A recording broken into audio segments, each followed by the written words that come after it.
Critics Podcast. Armchair Critics Podcast. Members of the notorious Armchair Critics Podcast have been arrested for having too many opinions. Armchair Critics Podcast!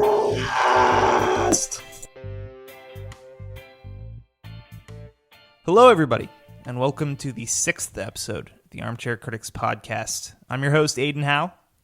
And I'm your host, Ethan Engert. And in today's episode, we're going to be discussing Paul Thomas Anderson's psychological drama film, The Master. This is a movie that neither of us had seen before, and I brought it up because I know that we both have enjoyed PTA films in the past. This is a very unique, very odd movie, and it's got a lot of things going on. So I'm going to start out by asking Ethan, what are your basic thoughts on this movie? What did you think of it overall? Well, I wrote down, The Master is a narrative that can only exist as a film. To put into words the emotions and atmosphere generated by Paul Thomas Anderson's script and directorial choices violate what can only be described as an experience. Such emotion and atmosphere elevate strong themes to their fullest potential and create one of the most refreshing films I've seen in a while. Even if saying I understood half of what I saw is bragging.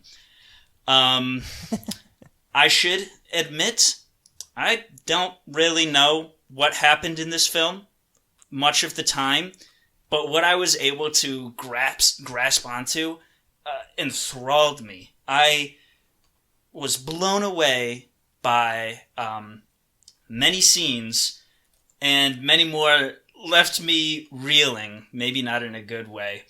But overall, like I said, this was an experience, and I enjoyed it. It astounded me, and even when I was very, very, very confused, I liked it. That's my basic thoughts, too. It's a bewildering film in a lot of ways, and I was constantly grasping at straws to try to figure out what was going on.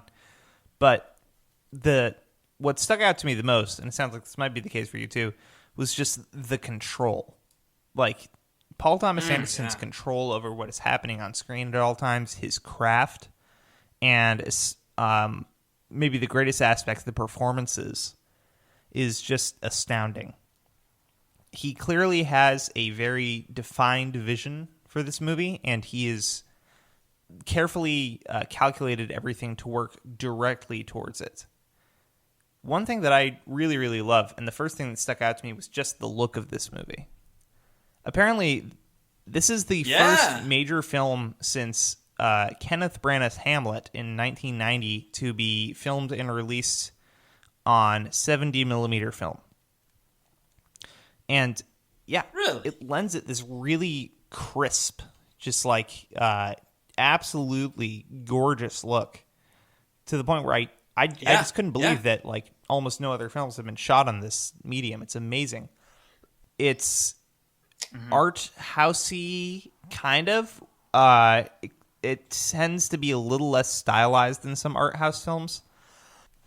It tends to be a little less stylized than most art house films. It's very clear that it wants you to see what is happening on screen at all times. You know, you're not ever really confused except narratively, because it is a very confusing narrative. But you know, it's still art housey, and the camera movements were another thing that really stuck out to me. PTA has been very open in the past that he's very inspired and influenced by Brian De Palma. You can see it a little more in his earlier films, especially Hard Eight, which is one of his other films that I've seen and really, really enjoyed. But, you know, oddly, some of the camera movements in this movie did remind me of Scarface, and just that pure effortlessness. And another aspect of the control, I think, is that it's very detached in the way it's shot, you know.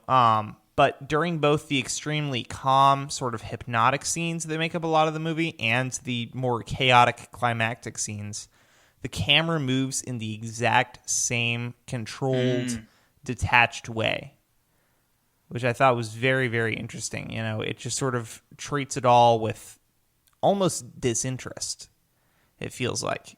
And maybe a sort of, I don't want to necessarily say revulsion, but just like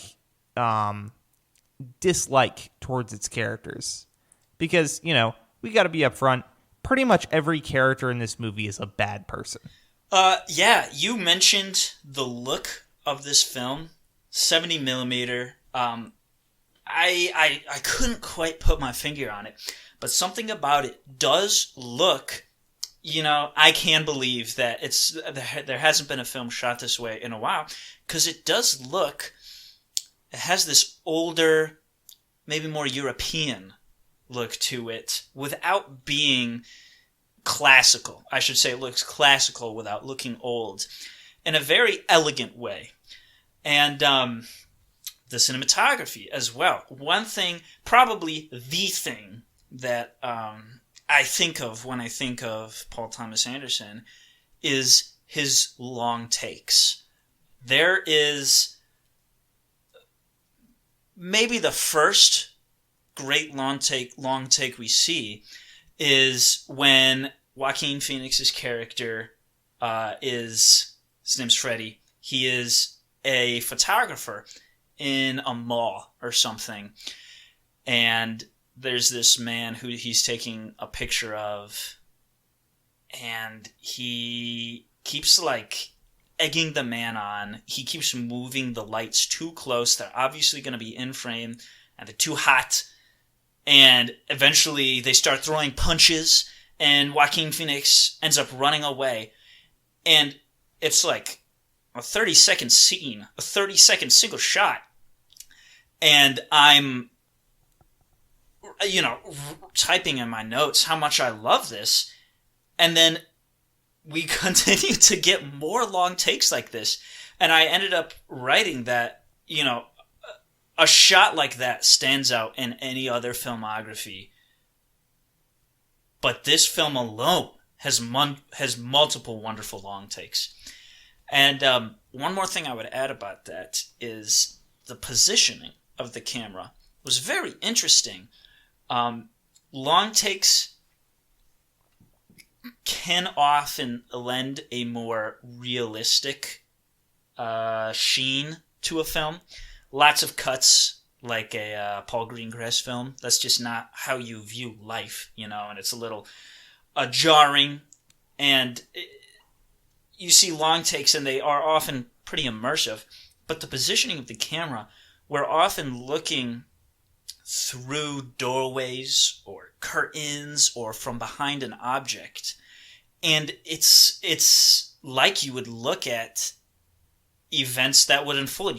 You're in that room, standing somewhere in this space that PTA has created. And it's not in this, kind of cinematic, this film is so immersive kind of way. It's just more of this, technical decision that I feel drawn into the film and compelled to give it my time. That's one reason why I was convinced to like this movie, even though I didn't get all of it. Yeah, that's a fantastic point. And as I'm thinking over the movie in my head, I'm realizing you're 100% right. Pretty much every scene in this movie is sort of shot in a position where a human head could be.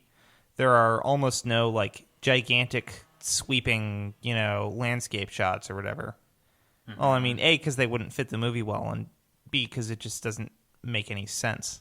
The look is amazing. I think we should talk a little bit more about the technical aspects before we dive into the cobweb of mystery that is the narrative.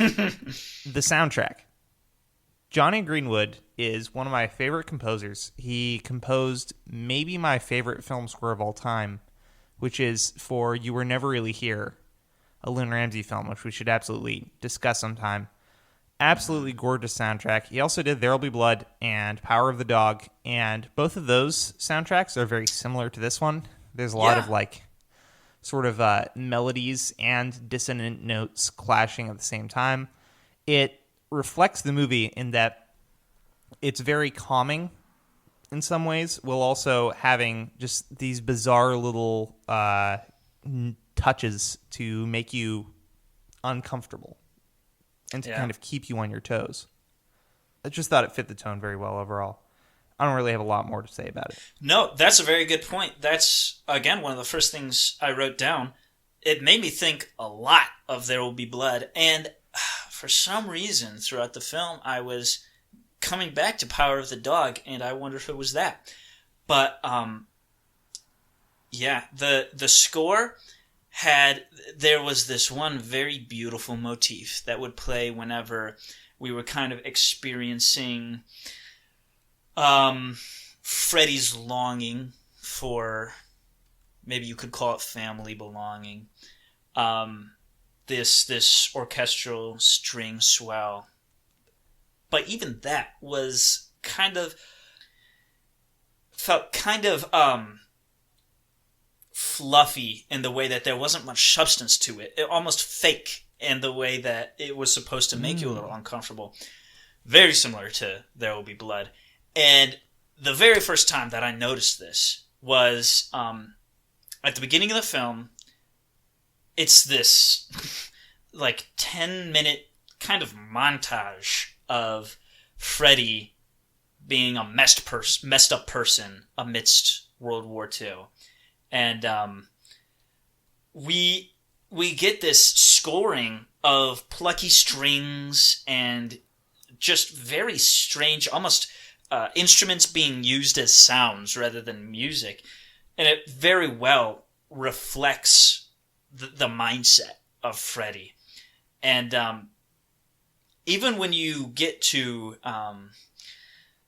Philip Seymour Hoffman's character, who is called Master often, who is a very well-spoken person, if we're having a score that reflects people's mindsets, you'd expect him to have this, very flowing, elegant, well put together music to back him. But even then, his facade is undercut by the score, kind of hinting from the very beginning that there is more to him than this character he presents to you. Yeah, it's a fantastic point. It's almost difficult to talk about this film. I mean, there's a lot to say, but it's so unique in so many ways. The acting was maybe the aspect of the film that, besides the directing, stuck out to me the most. Philip Seymour Hoffman, I've only seen a couple movies with him. This is one of my favorite performances of all time.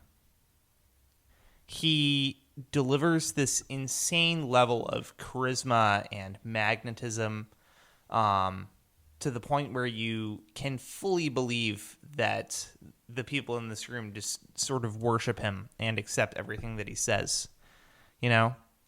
He's got this just sort of raw power and confidence sort of emanating from him, which at the same time you can see just enough sort of uneasiness in his eyes or like sweat on his forehead or like a tentativeness in his movements to see like this is a facade in many ways, and he knows it. And at times he's a little unsure how much longer he can keep it up. He seems to grow more sort of frustrated and disinterested in the cause as a whole throughout the movie, until the very last scene where he seems sort of comfortable again as he's in England. Maybe that even reflects how he's sort of getting chased down by police at different points, and he's kind of worried about what his own future will be like. The scene that comes to mind is where Laura Dern kind of comes and starts asking him about some point in his book, and he freaks out and he's like, "What do you want from me?" And even before she comes down and talks to him, he looks kind of miserable, just kind of sitting on a bench. And that's sort of the buildup of the last 45 minutes of film, where he seems to grow sort of angrier and angrier, as if he's upset with maintaining this pretension and answering stupid questions from people who are hoodwinked by his lies. But then, of course, at the very end, he is happy once again. Yeah. Joaquin Phoenix is also very impressive.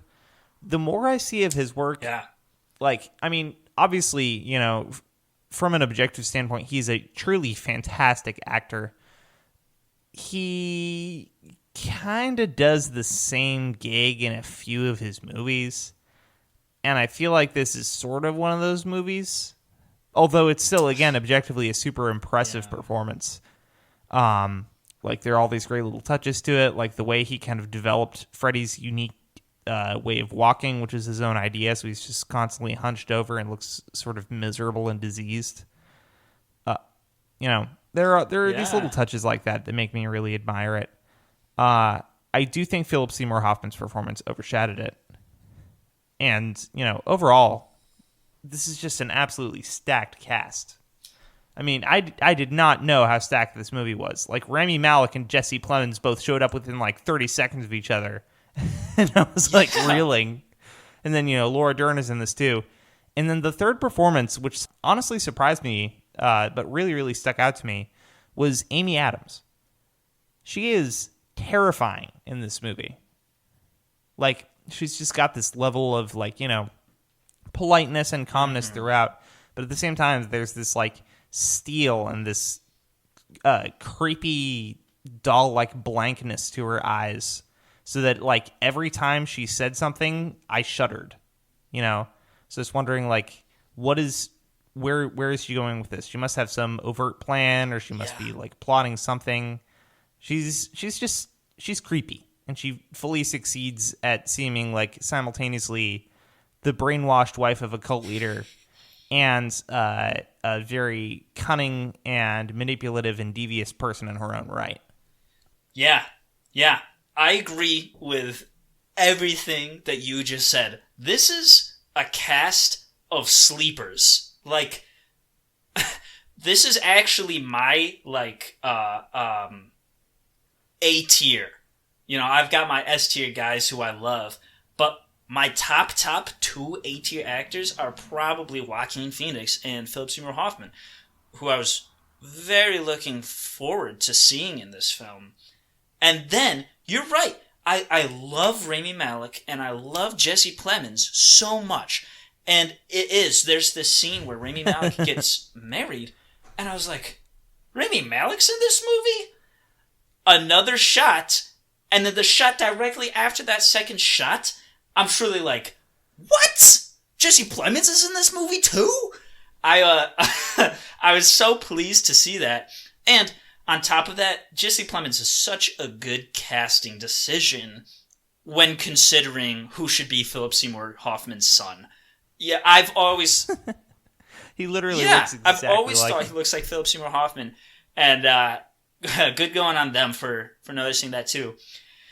I've actually got a bit of a funny story to interject real quick. I had an English teacher one time who told our class this story that he and his best friend and his best friend's girlfriend hung out a bunch in high school until eventually his best friend's girlfriend was just like, I decided I'm going to have a career in Hollywood, and dumped him and just left. And they're like, wow, that's pretty lame. But it's not super lame because that was Amy Adams. And What? Yeah. But you're right. She is... I have underappreciated her up until this film, I've decided. She was very good. Yes, scary and creepy are very good words to describe her. And Philip Seymour Hoffman as well. I cannot think of a single better performance he has ever put out. He embodies this character who's basically, the equivalent of some cult leader or televangelist who is, kind of a slimy individual. And, I see Kenneth Copeland in real life, and I was like, that guy looks like a demon. I do not want to interact with him. But Philip Seymour Hoffman embodies this, evil, conniving person in a way that I'm like, I understand how bad you are, but I just want to be in a room with you. Let me shake your hand. You look like you love shaking people's hands, First hour of this movie, I was thinking like low-key, I want to join this guy's cult. Yeah, yeah. This guy looks awesome. This guy's awesome. And Joaquin Phoenix, too. He has... I'm right on board with you there, too. he has some moments where he shines. But I was looking at this and I was thinking, can he even do any other role? Is it his fault or does he just get typecast? Like, do people just say, we need the most crazy, insane, messed up, mentally deranged person we can find? Okay, yeah, Joaquin Phoenix. That sounds good. I mean, he's great at it. I would appreciate seeing some range eventually, but seeing him here, he had some moments where I was glued to the screen. One in particular I'd like to talk about later. All right. Yeah, that's my thoughts. He's had a very interesting career, and I think he's made a very very conscious effort to avoid being typecast. Because after Gladiator, which was a massive success, he was like, "All right, people are just gonna assume I have to play the mentally ill bad guy in movies now. I'm gonna become a rapper, or tell everyone that I'm becoming a rapper, and then just do that as kind of a publicity stunt / piece of performance art / because I feel like it for 5 years." And he did. Joaquin Phoenix is probably the most insane celebrity in real life. Oh, man. Yeah. And he went ahead with it, and so he didn't get any movie roles for like 5 years. And then he was like, all right, I think I'll start being in movies again, and I'll play mostly mentally ill characters because it's fun, but not entirely. Like, he was in this movie that I'd like to see at some point called Walk the Line, which is a Johnny Cash biopic, and he plays Johnny Cash, who is not mentally ill. And from the sound of it, he did a really good job, And Johnny Cash is... I cannot see the same person playing Freddie Quell and Johnny Cash, but, supposedly he did a good job. So I think he does have some range, and even when he plays mentally ill characters, like in You Were Never Really Here, which I really, really want to discuss. We should do at some point. He doesn't have a lot of like crazy breakout moments in that movie. It's just a pretty subtle performance for the most part. But yeah, overall, just phenomenal performances. Easily one of the best aspects of the film. Yeah.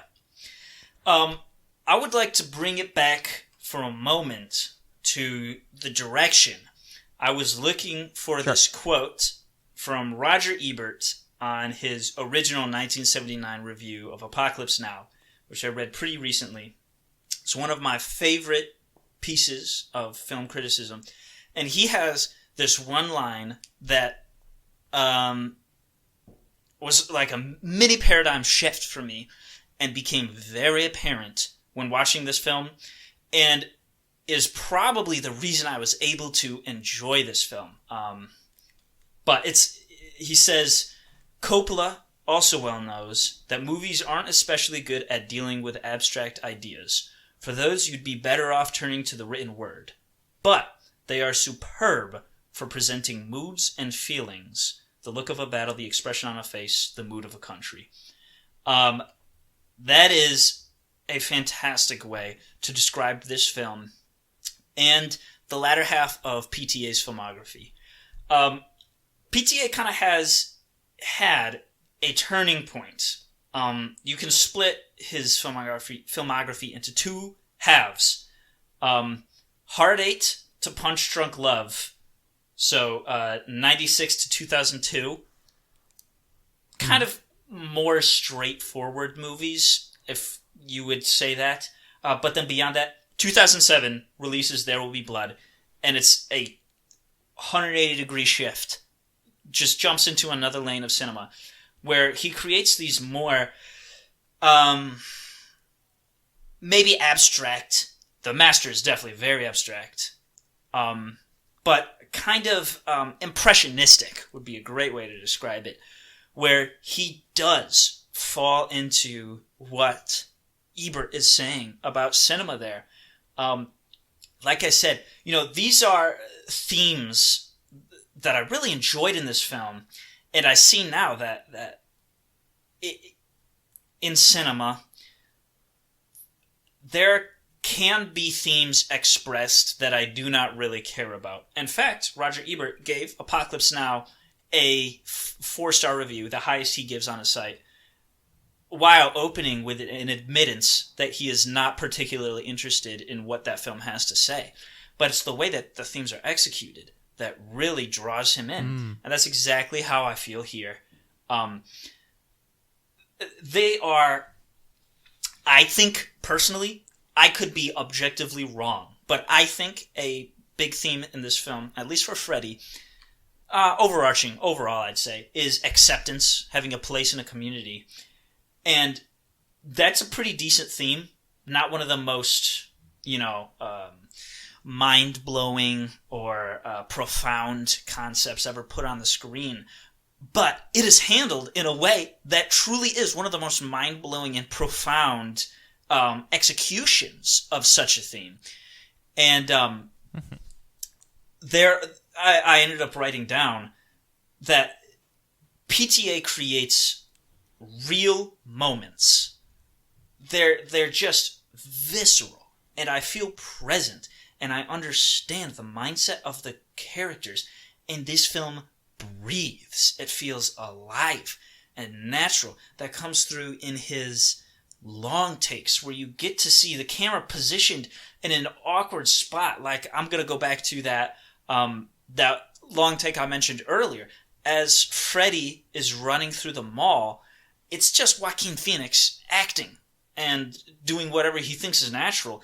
And the camera is positioned in places where he is obscured by pillars at some point, as if you're an onlooker trying to, get a glimpse and look around and just, see what's going on in the background. And, not only does it feel present, it feels real. It feels like these sets come alive in the way that they're lit. I think of another long take in which he's running away after he creates these unbelievable alcoholic concoctions that include paint thinner and torpedo fuel, and a guy literally dies drinking it. And so he has to flee, and he's running through this hallway with lights that come down, and they shine straight down, and he's kind of obscured in darkness until he steps into these cones of light, and the camera is positioned in a way that he's coming to it, and it just looks like he's moving through a natural scene. The way that it's lit, it has to be lit for lots of movement, and it's just so impressive how I did eventually come back to David Fincher. I said, when we did the Heat episode, Michael Mann's cinematography is the inverse of David Fincher's cinematography. This would be the opposite of his cinematography. It's not calculated, and that's why it feels so alive. And it's a wonderful, beautiful thing. It feels... refreshing is a great word. I feel like I'm admiring, stepping outside and looking at the fall foliage, something that nobody created. It's just happening and it's natural. That's the same kind of feeling that I got with this film. This movie's 100% about headspace. Yeah. And it's that uneasy cocktail of good vibes and bad vibes that just kind of makes it what it is. Do we want to dive into the tangled web of the narrative? Let's try it. All right, here goes nothing. Where to begin? So, one thing that really stuck out to me about this narrative is... I was reading reviews, and someone compared the relationship between Freddy and Lancaster to a dog and his master. Oh, that's very good. Yeah, and you can 100% see it in so many ways. It's you're bringing up acceptance, and I think that is maybe the primary theme of the movie. It is very apparent that Freddy does not care very much about the ideals or the ideas of the cause. Yeah. He doesn't understand them, really. He finds the exercises that Lancaster Dodd gives him to do frustrating. He is mainly there because it's a community that accepts him. Yeah. And, he's fiercely, fiercely loyal. Even to just his behavior, especially that whole sort of 30-minute chunk in the center where Lancaster and Freddy are arrested, and then, they work that out and then return home.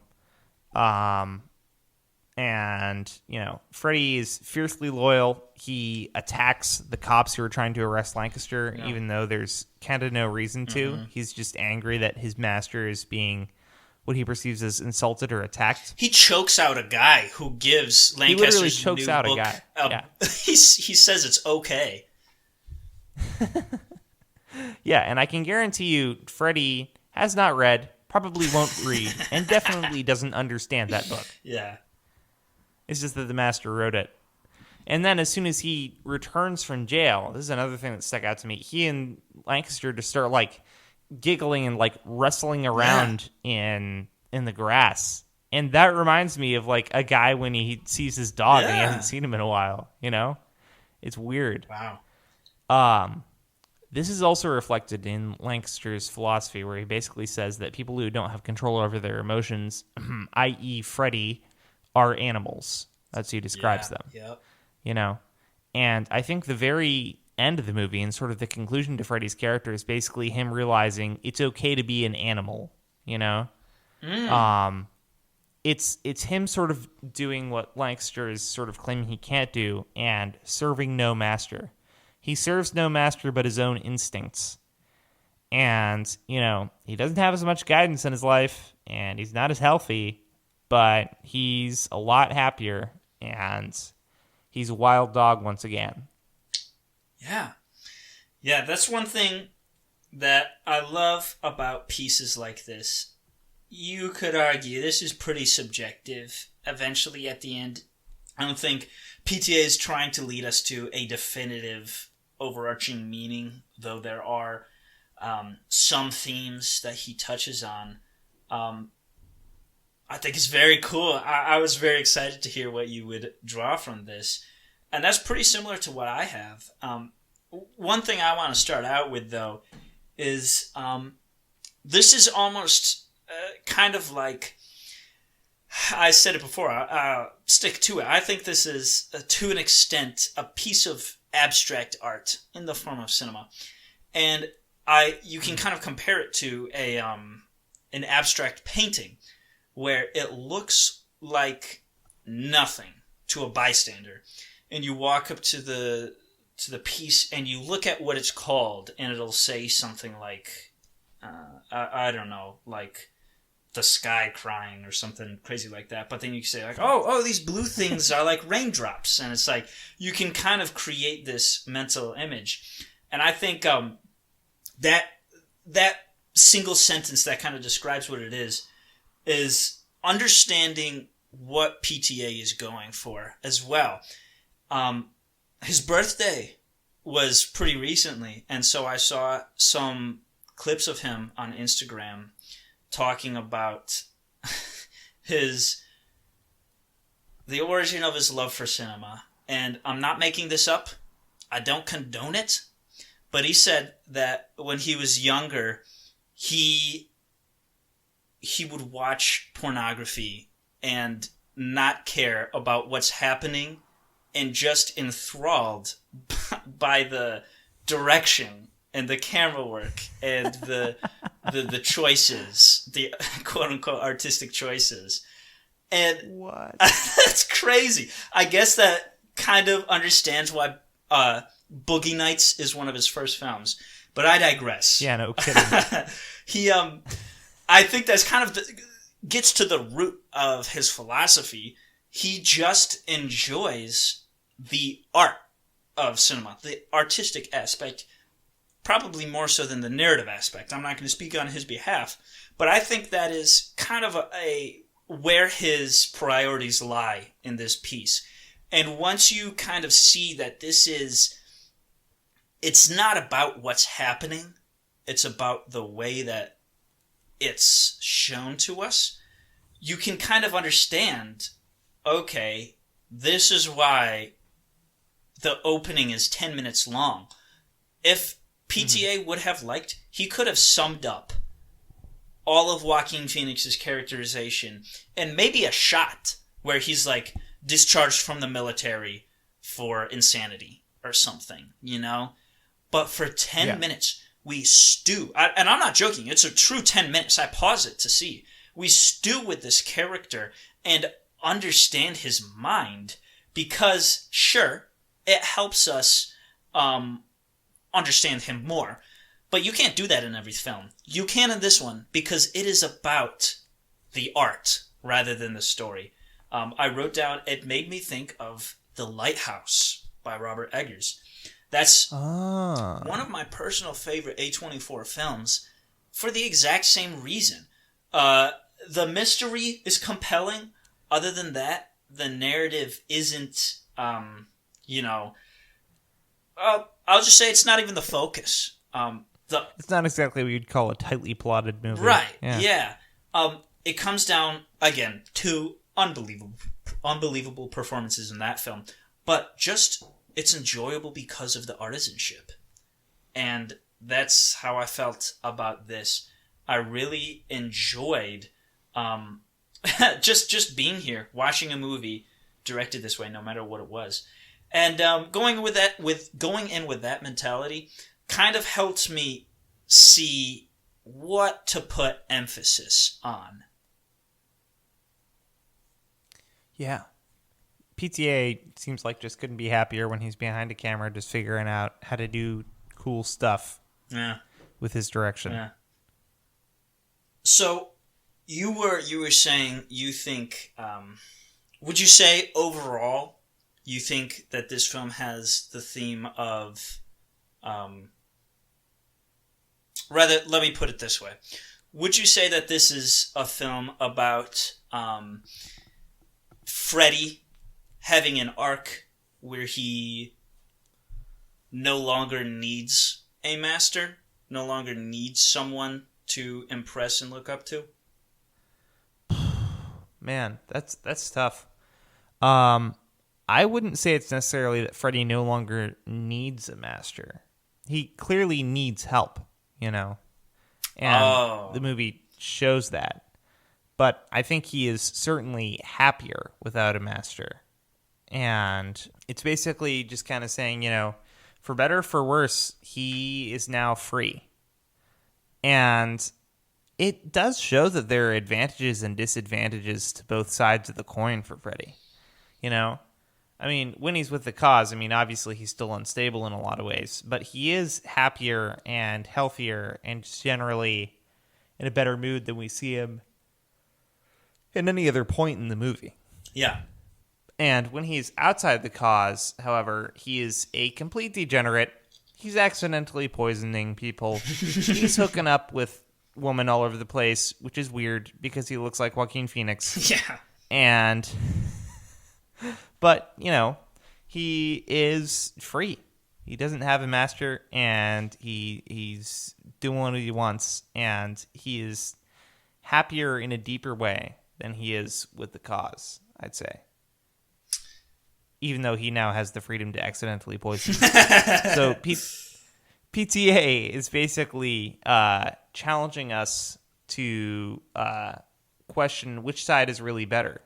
It's kind of that age-old debate, which is explored in movies and just media in general a lot.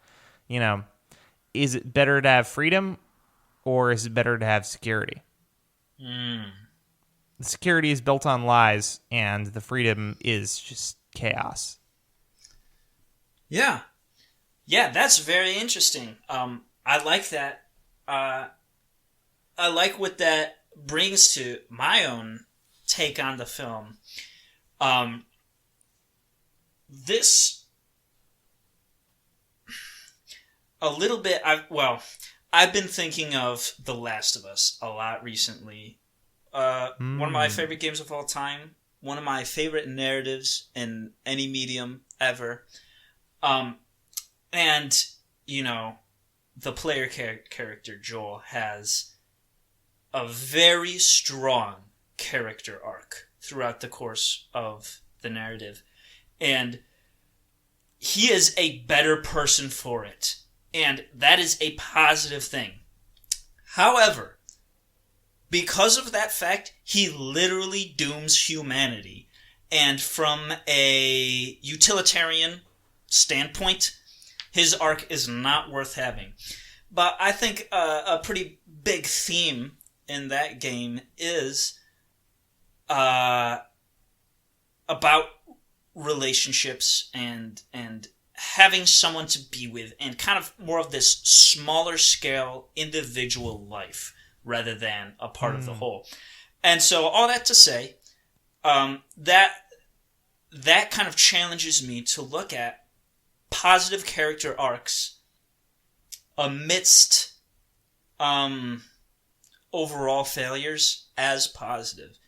And I think that can be attributed to Freddie Quell as well. He undeniably has a positive character arc. It's said that the best way to judge a character arc is if they are able to do something at the end of their arc that they couldn't at the beginning. And Freddie literally does. For better or for worse, he is a messed up guy. And I remember at the end of that big first 10 minutes when they release him into the world, that's a scary thought. The next shot is him taking photos, and I was immediately going to a scene that quite did happen. I was imagining him beating up, one of the guys who's taking a photo, and he does. But it's very interesting to contrast that with Lancaster, who is not wreaking havoc on the world necessarily. He is kind of preaching this sermon that's leading people astray. It's literally nonsense. He is making it up as he goes. But it's not as destructive as poisoning people. But that is the person who we feel bad for in the end. And all to come back to, I think the main theme of this is a sense of belonging. And I really like that idea you brought up of Freddie being free now, masterless. It's true. You can contrast these two characters by saying they both are so incredibly dependent on, to the effect their lives revolve around, being accepted. Lancaster creates a cult. Freddie joins that cult. Lancaster doesn't even believe in it. Freddie doesn't even understand it. But they love the family. And eventually Freddie is able to transcend that. Lancaster is not. He is stuck. He has the opportunities. Nobody's keeping him. I guess Amy Adams would probably tear him to pieces if he tried. But he could try. And, it's very interesting to see. I've said it on the past 3 episodes now. I love seeing characters compared to each other. And it's a great way to show how strong one person's arc is. Absolutely. Your point about Lancaster being trapped is very, very interesting. I hadn't even thought about that. It is clear that he could move on if he wants. I mean, even with Amy Adams, he makes it clear that she's like his 3rd or 4th wife. He's no stranger to leaving marriages. But he feels comfortable, and he just wants he wants people's adoration.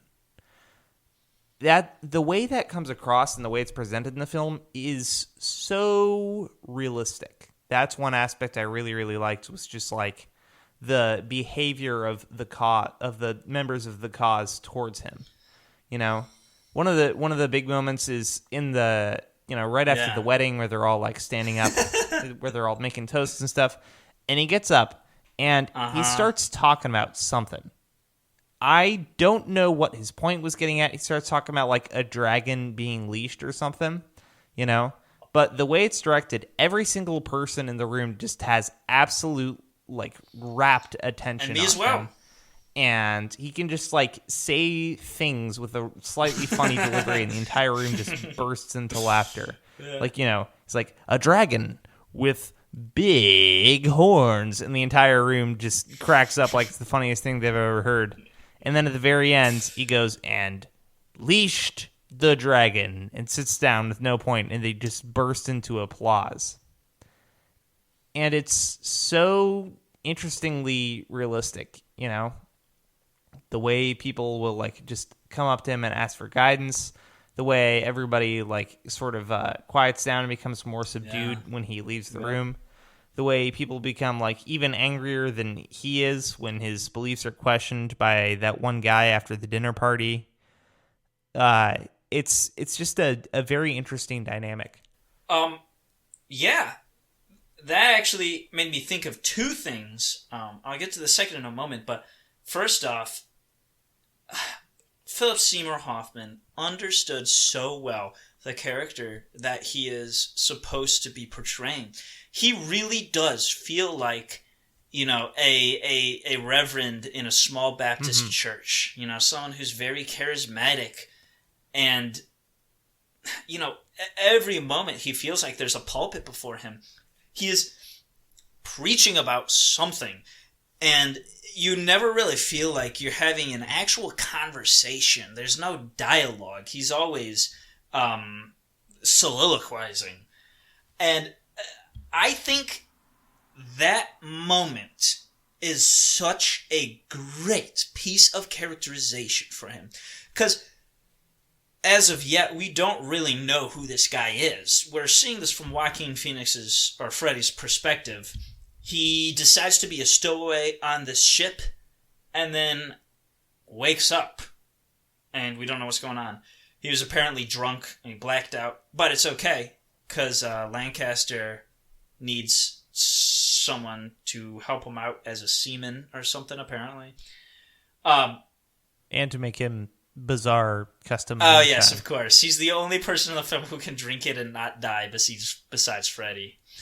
But he has this moment where, yeah, it's a toast at his daughter's wedding, and I think it took me a moment to think about it, and I think his story is trying to say, he does say that marriage is like a dragon, and at first you have to go and conquer it. You know, I think he's saying that like the relationship is first you have to conquer the relationship, and eventually by the time that you're getting married, you've decided, yes, we win. We're compatible and we can do this together. And then what does he say? And next you teach her to roll over. That's like his closing line. Probably meaning something like, I don't know, you have fun with marriage? I don't know. I don't even know. But it's like, even the way you're just relaying it, it makes more sense because my memory is garbled of the scene. But even the way you're relaying it, it's clear that it's just kind of over-elaborate and not a very good story. Exactly. The way he wrote it. And it's like, he begins speaking, and he says something that's so incomprehensible. He's just like, no, never mind. Let me say this instead. It's like, I can't even imagine what his cut story was. But he tells this story that people do not understand, but it just sounds so highbrow and intellectual to them, they're willing to believe it and say, oh, okay, I bet this guy's amazing, you know? And that's exactly who he is. But you also get, that scene is intercut with Freddy viewing this and internalizing it, getting a beat on this character. And that makes me think of what else you said. You were talking about the dinner party. And the one guy who challenges Lancaster challenges by, or fights back, I should say, verbally by saying he has these wordy evasions. They're not really answers. They're just evasions. And that's who his character is. He tries to talk his way out of it. And how does Freddy react? At 3 a.m., he goes into the guy's quarters and just beats the crap out of him. And that's who Freddy is. He's a more animalistic person. He just lives on impulse, doesn't think much, ever. And you get, in every interaction, you get to see both sides of the coin. There are very few moments, again, I'm thinking of another one, where, they're getting arrested. Actually, it's not even they who are getting arrested. It's just Lancaster. And he says, surely this matter could be figured out. And he's telling everybody, fret not, I'm going to be back soon. And Freddy, who's not even in trouble, just starts socking guys. And they're like, all right, we're taking this guy to get jail too. Yes, the dynamic is reflected in everything. And I guess you could say they're sort of two sides of the same coin. Like we're discussing, I'm sort of repeating myself here, but they both want the same basic thing, which is acceptance. And they go about it in completely different ways. Mm-hmm. I want to go back to your comment about how his words, even though they mean absolutely nothing, seem so highbrow and intellectual that everybody is just kind of bedazzled. And I also want to bring in sort of historical context for this. So I looked up what PTA was sort of influenced by when writing this, and one thing that obviously came to mind, and this is one of the main things I heard mentioned about this film before I watched it, to the point that I thought it might even be just like a biopic about it, was Scientology. The cause itself, its structure, and the figure of Lancaster are all very influenced by Scientology. And apparently PTA also read a comment somewhere that that new religions often spring up in the wake of wars, especially major wars. So the 1940s and the 50s were an era in which scientists were very much respected. And you sort of had this odd kind of balance going on in the ethos of the American people, where scientists were sort of the saviors. You had the nuclear bomb, which had just been invented and which had basically saved the world in some ways. People saw it by ending the war in the Pacific. And then, you've got the space race and all this stuff going on. Everybody loves scientists. Scientists were the future. And at the same time, you've got sort of this Christian code of ethics that everybody held to very strongly, and this like widespread Christian ethos within American culture. The master, Lancaster, is sort of a figure that marries those two things into one person. That's very interesting. He's a scientist, or at least he claims to be. When Freddy first introduces himself, he's like, yes, I'm a doctor, I'm a writer, I'm a nuclear physicist, but most of all, I am a man. And that's right. Slipping into his weird soliloquizing mode. But at the same time, obviously, like we're talking about, he even more has this spiritual appeal. Like you said multiple times, and I think this is a very good comparison, like a preacher or a televangelist, like a Kenneth Copeland type figure, who is able to use scientific sounding terms and scientific sounding concepts that just sound cool, like time travel, like moving the spirit through time or whatever, in order to lend both the scientific weight and the spiritual weight to his pronouncements. Yeah, you mentioned that. That is actually super cool. What I'm about to say adds nothing to, the film or this discussion on an intellectual level, but I just have to note that he preaches about some sort of belief in which the world is trillions of years old, and everybody is reincarnated over and over again into people, and you have to use mental time travel to pull memories from your past lives to improve your current one. That's just wild. And I can believe that that was inspired by something as wild and crazy as Scientology. Yeah. I don't know which one is more insane. I want to say this movie is far-fetched and that people wouldn't believe that, but I would argue that Scientology is even more insane than the stuff the cause believes. You're correct. And, you know, that the Church of Scientology pulls in millions of dollars every year from all of their worshipers that they're brainwashing / blackmailing. Yep. You know? It's horrifying. Yeah. I want to, real quick, add something else that adds nothing of substance to this conversation, but I thought it was funny. I was reading the Wikipedia article about this movie and about its development, and apparently the first choice to play Freddy was Jeremy Renner. What? And the second, yes. And the second choice was James Franco. What? What was happening? I'm completely serious.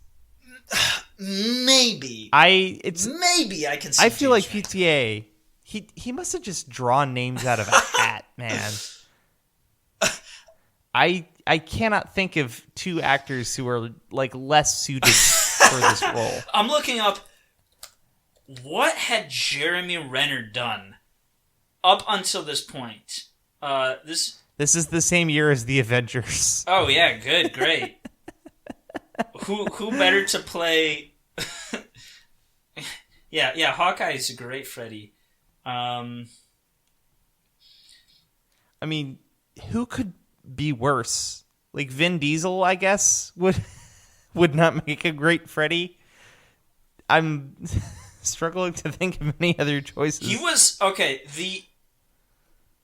was in the Assassination of Jesse James by the coward Robert Ford. Oh, I've heard that's a good movie. But having seen it, his character is a meathead. And that is his only role and who he is in real life as well. I have no idea who was in charge of that, but if it was PTA, not his finest moment. Good thing we got Joaquin Phoenix on this.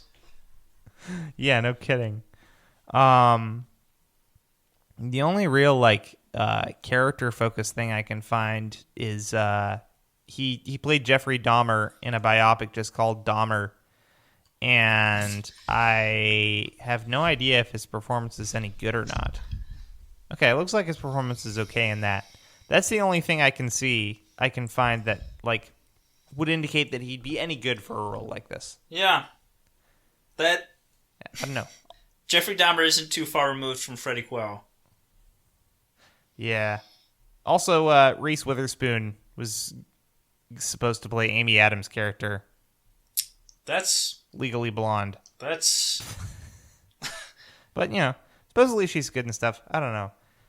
I can't get over that the second choice was also James Franco. That's wild. Okay. Ethan, I'm going to ask you the big question. What do you think is your favorite scene in this movie? I actually came very prepared for this one. This is a scene, I'm going to start hyping it now. Ooh. Knocking on the door of my top 5 favorite scenes of all time. Currently, the gatekeeper is that one scene in Blade Runner 2049 where Joy bonds with that one woman so she can have kind of a truly fantastic scene, physical, emotional interaction with Kay. I love that scene. Blew my mind. And you were there, Aidan. I was reacting to that scene multiple times. And this scene is a scene that I reacted to when I saw it. I'm thinking of this pretty long, more of a sequence than a scene.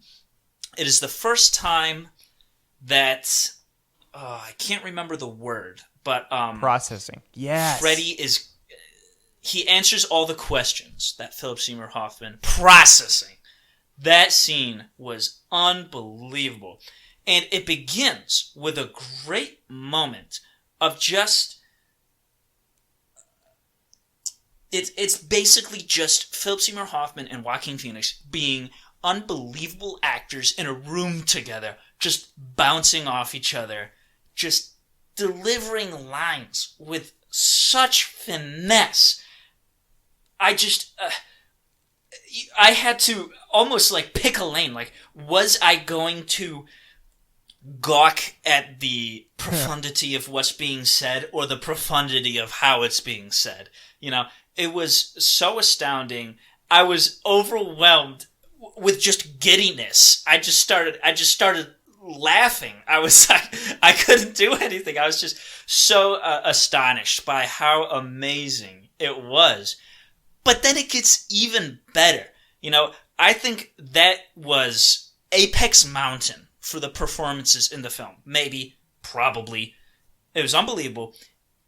And then it ends. And I was like, dang, that was great. I loved that. I'd have taken more. And Joaquin Freddy's just like, whoa, no, that was fun. Let's do some more.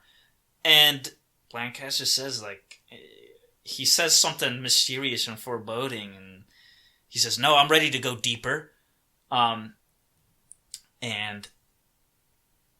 there was this kind of high energy of the previous scene where they're just like snappily giving and receiving lines pretty quick, some of the quickest cuts in the film.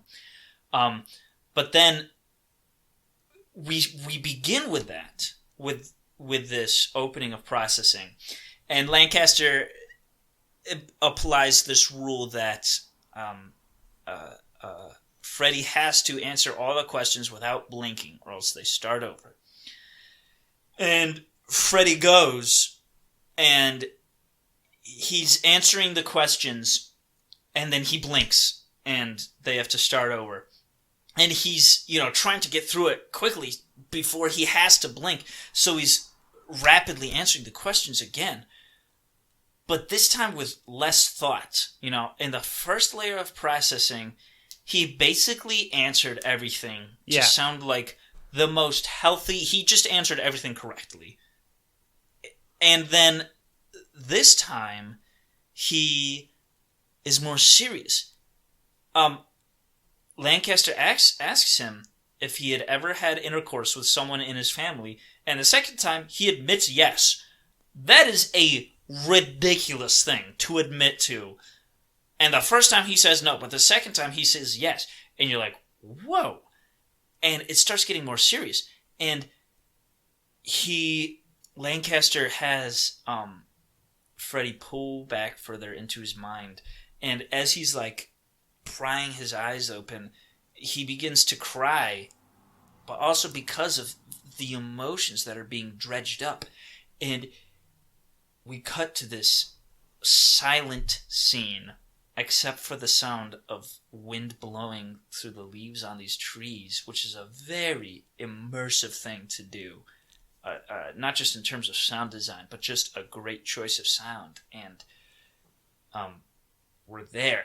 Lancaster starts asking Freddy these sensual questions. What do you see? Pick out a word.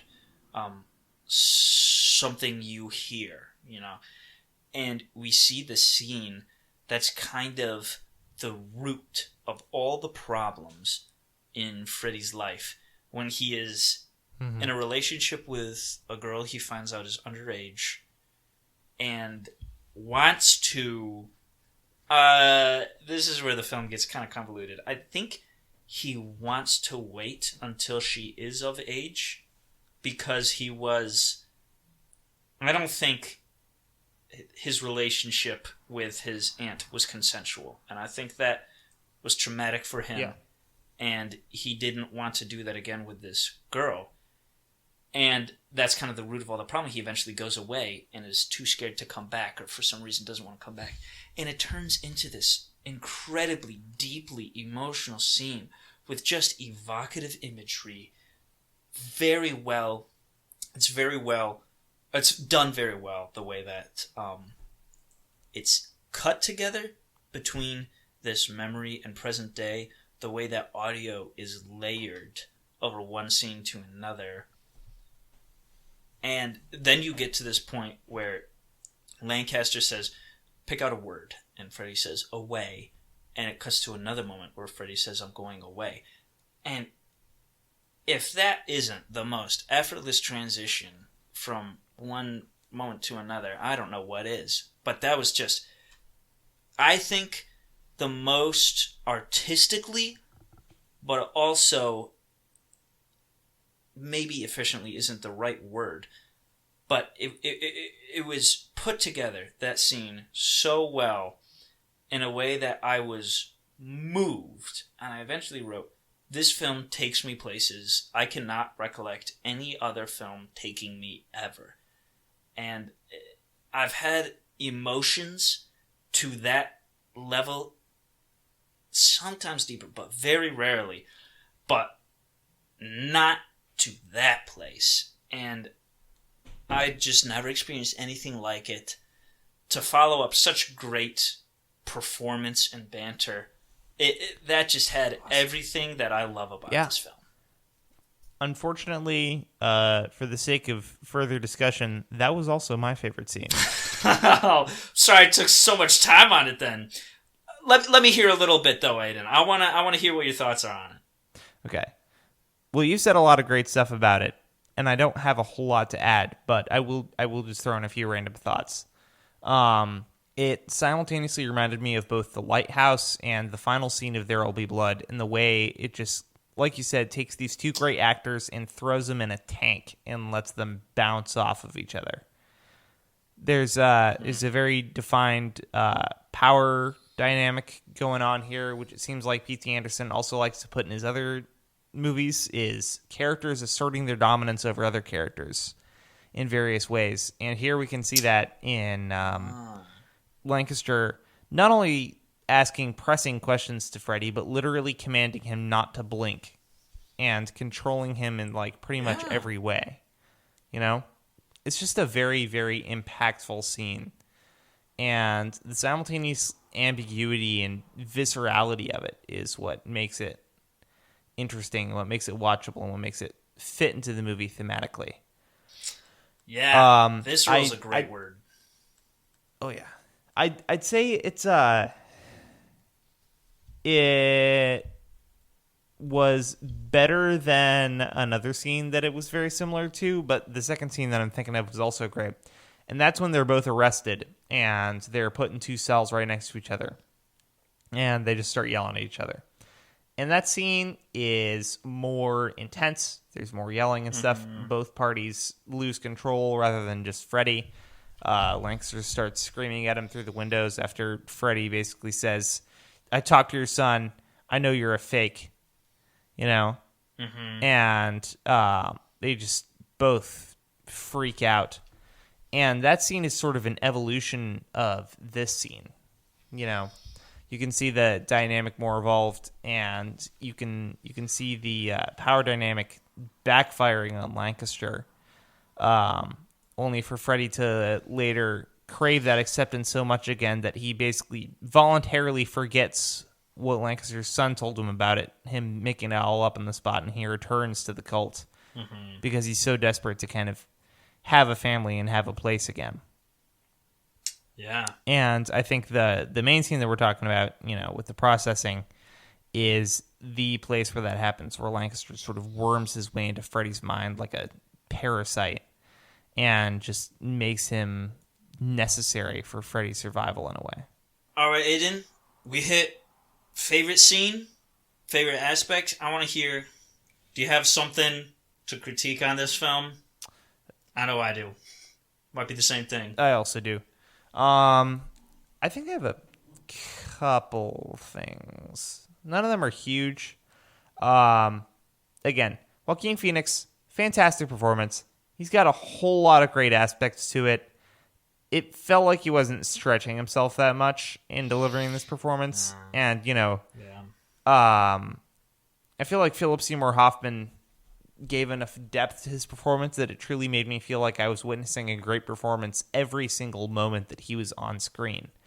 And I can't necessarily say that for Joaquin Phoenix. If you've seen some just like, all right, how hard can it be to just yell and slam your feet into a bunk? I could do that. Most of the time he's very magnetic and stuff, but overall, yeah.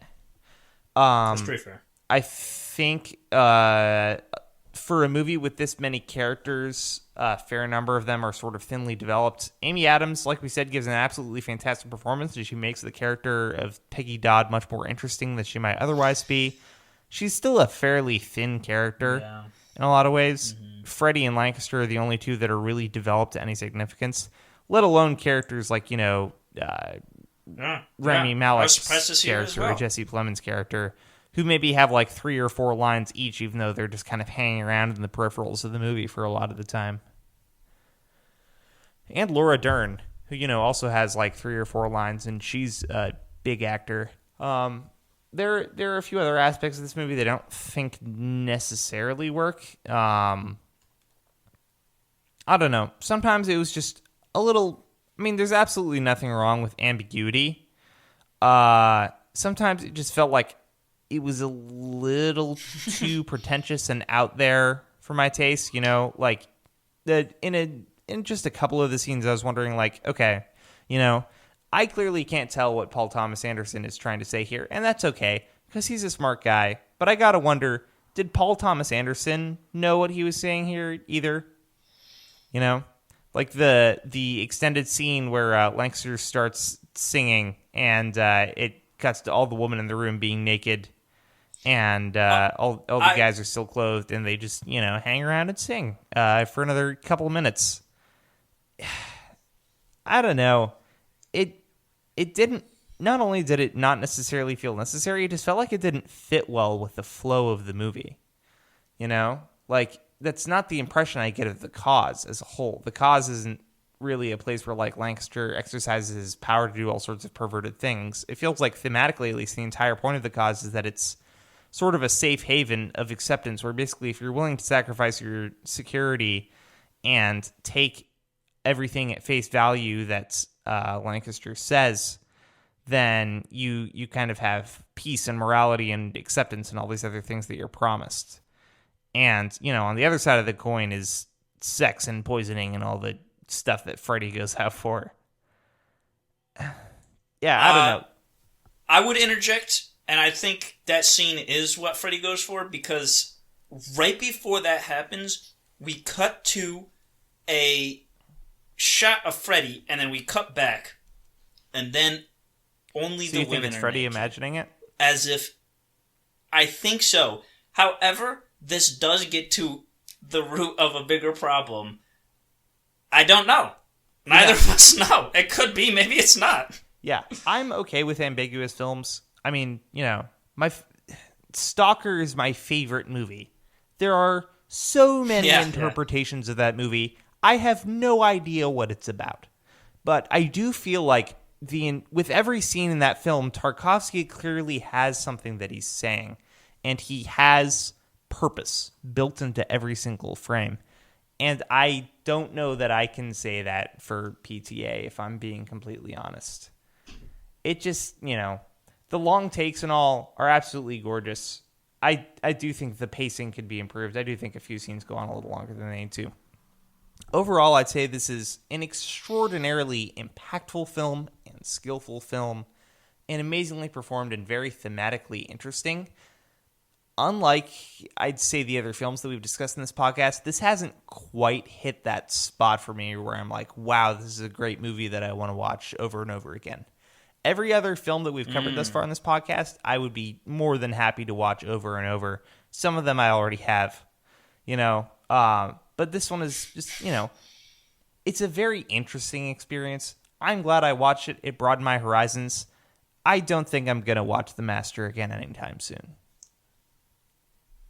So overall, yeah, that's my thoughts on what was wrong with it. Although, again, that's mainly my subjective opinions, and I think objectively this is still a fantastic movie that is well worth a watch. Okay. I'm going to start. I have 2 things. One of them is a nitpick. I'll start with that. Is it a thing of the 40s, or is it a thing of this film that people wore breakaway clothes? In the span of 2 minutes, we see 2 separate scenes in which Freddy loses all of his clothes, or some of them. Freddy, gets taken to jail, and it's not in the scuffle that he rips his shirt, but he starts, in the most famous scene in the film, he starts, banging his body against the bottom of a bunk, and that's enough to just tear his shirt off, and his pants are, ripped to shreds. And then, in the subsequent scene, he starts wrestling and just rips his pant legs up. Just wrestling on the ground. I thought that was a little... I don't know what PTA was going there for there. More impact. That was a little unnecessary. His clothes are getting ripped. You see how You're right. this scene is? You're right. I was wrong. And that's how I feel about the entirety of this film. I'll have some sort of problem with I have no idea what's going on here. This is too convoluted. And I could find somebody on the internet who tells me I'm stupid, and I'll say, okay, never mind, you're right. However, I love my guy Raj. Roger Ebert gives this a 2.5 star, which I think is pretty harsh. I'm going to disagree with him. I don't always agree with him. But he opens by saying, "The master is fabulously well acted and crafted, but when I reach for it, my hand closes on air." That's the opening sentence. And the closing sentence of his review is, "The master shows invention and curiosity. It is often spellbinding, but what does it intend to communicate?" Roger, I agree. I don't know what's going on half the time. And I spent probably an hour and a half after just pontificating, looking up what other people have written about this, just grasping at straws, trying to figure out what's going on.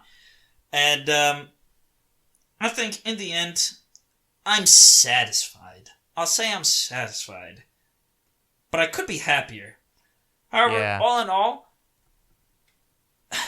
usually that is key for me. I 99% of the time am going to choose narrative and theme over, that kind of substance rather than the way it's delivered. However, the other 1% of the time is The Lighthouse and the Master. And I understand neither film, but I love both. If I gave it an arbitrary star rating, I'd have to say I think this is a 4 out of 5. I love it. It's lacking, but what it does have is utterly spectacular and peerless. That was my star rating too. Okay. Yeah. Gotta agree. Folks, it's well worth a watch. If you're expecting a nice traditional narrative to be wrapped up with bows at the end, go watch something else. If you like good acting, watch this movie. If you like the directing, watch this movie. If you like being confused, watch this movie. Yes, sir. Yeah. But it is worth it. I'm crapping on it. It is well worth watching this film. All right, everybody. That's all the time we've got for this episode. Thank you for listening all the way to the end. We have a email, armchaircritics@gmail.com, where you can let us know any suggestions, questions, just any feedback at all.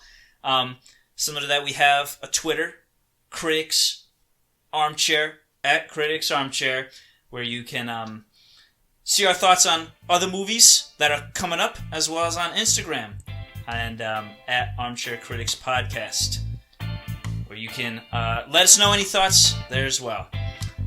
Thank you all for listening all the way, and we hope to see you next week.